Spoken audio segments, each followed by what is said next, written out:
समास के टॉपिक में एसएस स्टडी पॉइंट की तरफ से शुरुआत करते हैं बिना देर किए हुए। समास समास का पल भर में आंसर देंगे आप, देखते ही देखते, बिल्कुल ट्रकी वे से लेके चलेंगे। बहुत शॉर्ट में वीडियो को हम समाप्त करेंगे। चलिए बढ़ाते हैं आगे।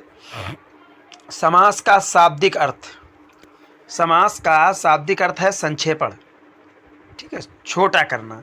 दो या दो से अधिक शब्दों के मेल को समास कहते हैं। शब्दों के मेल को समास कहते हैं। अगर यहाँ पर हो जाए वर्णों तो क्या हो जाएगा, संधि। वर्णों के मेल को संधि कहते हैं और शब्दों के मेल को समास कहते हैं। जैसे जग जीत, जग को जीतने वाला, इसमें पूर्व पद। अब समास में क्वेश्चन और पूछा जाता है, समास से बनने वाले क्वेश्चन बताएं आपको परिभाषा से। पहला क्वेश्चन है समास का अर्थ है संक्षेपण, यहाँ पर अड़ा और बढ़ा लीजिए, संक्षेपण।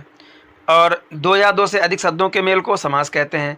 कभी दिख दिया जाए दो या दो से अधिक वर्णों के मेल को तो समास नहीं कहते हैं, उसे संधि कहते हैं।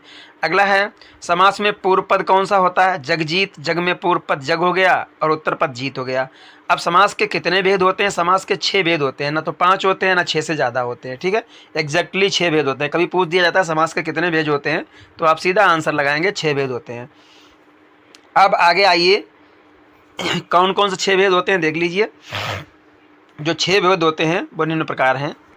पहला है अब तक द्विद्वाई से, अब आ से अव्ययी भाव, बा से बहुब्रीय, ता से तत्पुरुष, का से कर्मधारय और दुई से दुग और द्वंद्व से दुई से द्वा से द्वंद्व समास।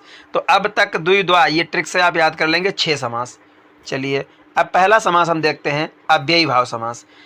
प्रथम पद उपसर्ग होता है। अव्ययी भाव समास की ट्रिक है पहचानने की, प्रथम पद उपसर्ग होता है। पहचानेंगे कैसे समास, इसको अलग अलग करिए।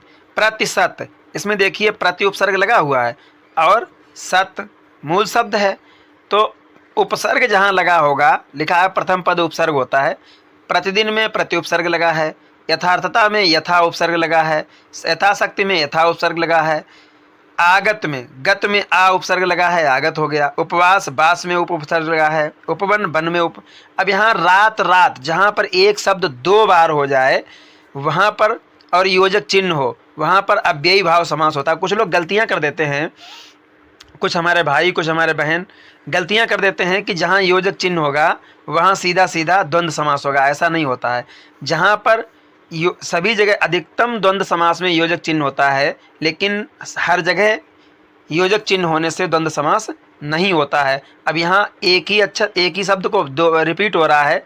जहाँ पर भी कोई शब्द 2 बार रिपीट हो रहा हो और योजक चिन्ह हो, तुरंत अव्ययी भाव समास लगा दीजिएगा। चलिए, तो अव्ययी भाव समास याद हुआ होगा, प्रथम पद उपसर्ग होता है। अगला समास है हमारा बहुब्रीहि समास।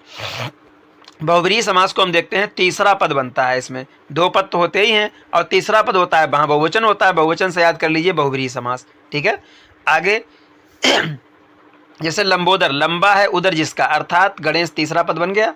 पीताम्बर, पीला है अंबर जिसका, अर्थात कृष्ण, तीसरा पद बन गया। चतुरानन, 4 है आनंद जिसके, अर्थात ब्रह्मा, तीसरा पद बन रहा। जहाँ तीसरा पद बन रहा हो, अर्थात शब्द लग रहा हो, आप याद रखिए अर्थात शब्द जहाँ लग रहा हो वहाँ पर बहुब्रीहि समास होता है। नेक्स्ट है तत्पुरुष समास।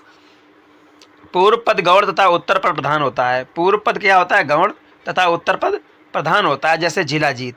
अब तत्पुरुष समास में कई भेद होते हैं। देखिए जिला जीत, तो इसका मतलब क्या हो गया, जिला जीत को जब हम विच्छेद करेंगे तो हमेशा समास पहचानने के लिए उसे तोड़िए। तो जिला से जिला का को जीतने वाला, जिला को जीतने वाला।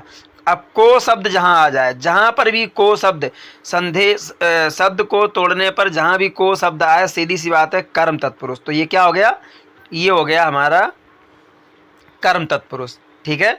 मतदाता, मत को दान करने वाला, इसमें भी को निकल रहा है तो ये भी कर्म तत्पुरुष हो गया। आगे बढ़ते हैं, देखिए जन्मांध। जन्मांध का मतलब होता है जन्म से अंधा। जन्म से अंधा, यहाँ पर क्या निकल रहा है, से आ रहा है, जन्म से अंधा। तो जहाँ पर भी से आ जाए, जहाँ पर भी से आ जाए, से का मतलब है कर्ण तत्पुरुष। मुंह मांगा, मुंह से मांगा, मुंह से मांगा, यहाँ पर भी से आ गया, ये भी कर्ण तत्पुरुष हो गया। अगला है गौशाला, गाय के लिए शाला, गाय के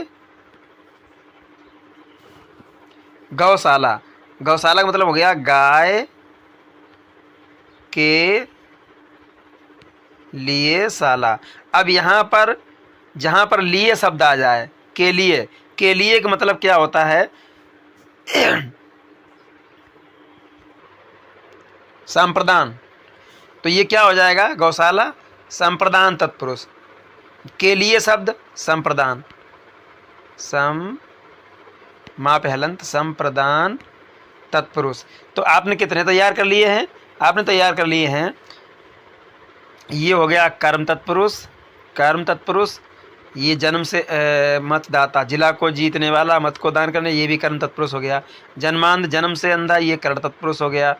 ठीक है। मुंह मांगा, मुंह से मांगा, ये भी कर्ण तत्पुरुष हो गया। गौशाला, गाय के लिए शाला, ये संप्रदान हो गया। ठीक है, संप्रदान तत्पुरुष। अब आ गया कर्महीन, कर्महीन का मतलब होता है कर्म से हीन, कर्म से हीन। अब यहाँ पर से का मतलब क्या है? अलग हो रहा है, कर्म से हीन, यहाँ पर अलग हो रहा है। अलग होने का मतलब ये कौन सा तत्पुरुष हो गया? अलग होने के लिए अपादान। ठीक है, अपादान तत्पुरुष। तो यहाँ पर हम क्या लिखेंगे? अपादान तत्पुरुष। कर्महीन का मतलब अपादान तत्पुरुष।